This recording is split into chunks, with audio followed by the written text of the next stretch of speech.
Hello കൂട്ടുകാരെ, നല്ല വെന്ത ആവി പറക്കുന്ന ചേമ്പും ഉള്ളി ചമ്മന്തിയാണ് നമ്മുടെ ഇന്നത്തെ 4 മണിയുടെ സ്പെഷ്യല്. ഇനിയിപ്പോൾ ചായ റെഡിയാക്കുന്നു, ചായയും കൂടെ കൂട്ടി നമുക്ക് കഴിക്കാം. നല്ല പുഴുങ്ങി നന്നായിട്ട് വെന്തങ്ങ് ഉടഞ്ഞ് നല്ല ചേമ്പും നല്ല മുളകും പുളി കൂടെ ചേർത്തിട്ടുള്ള നല്ല മുളക് ചമ്മന്തി ഉണ്ടാവും. ഉള്ളി ആദ്യം എണ്ണയിലിട്ട് നന്നായിട്ട് വഴറ്റിയെടുത്ത് എന്നിട്ട് തവി വെച്ച് പതുക്കി ഒന്ന് ഉടച്ചു കൊടുക്കണം ഉള്ളി.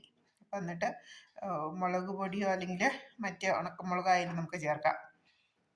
ഞാൻ മുളക് പൊടിയാണ് എളുപ്പത്തിൽ ചേർത്തത്. എന്നിട്ട് കുറച്ച് എണ്ണയും കൂടി ഒഴിച്ച് ലേശം ഉപ്പുനീരും കൂടെ ഒഴിച്ച് നന്നായിട്ട് കുഴച്ചെടുത്തിട്ടുള്ളതാണ്. അപ്പം നല്ല സൂപ്പർ ചമ്മന്തിയാണ്. അതേ ചേമ്പിൻ്റെ ആവി ഇങ്ങനെ പറന്നുകൊണ്ടിരിക്കുന്നു. ഇപ്പം ഇങ്ങനെ വെന്ത് വാങ്ങിയുള്ളൂ. ഇനി പാൽ ചായയും കൂടെ കുടിച്ചു കഴിഞ്ഞാൽ എന്നാ സൂപ്പർ ടേസ്റ്റാണെന്നറിയാവോ. പിന്നെ നമുക്ക് വൈകിട്ടത്തെ അത്താഴം കഴിക്കേ വേണ്ട. നമ്മുടെ സൂപ്പർ ചേമ്പ് പുഴുങ്ങിയതും മുളക് ചമ്മന്തിയും ചായയും. Okay, bye bye.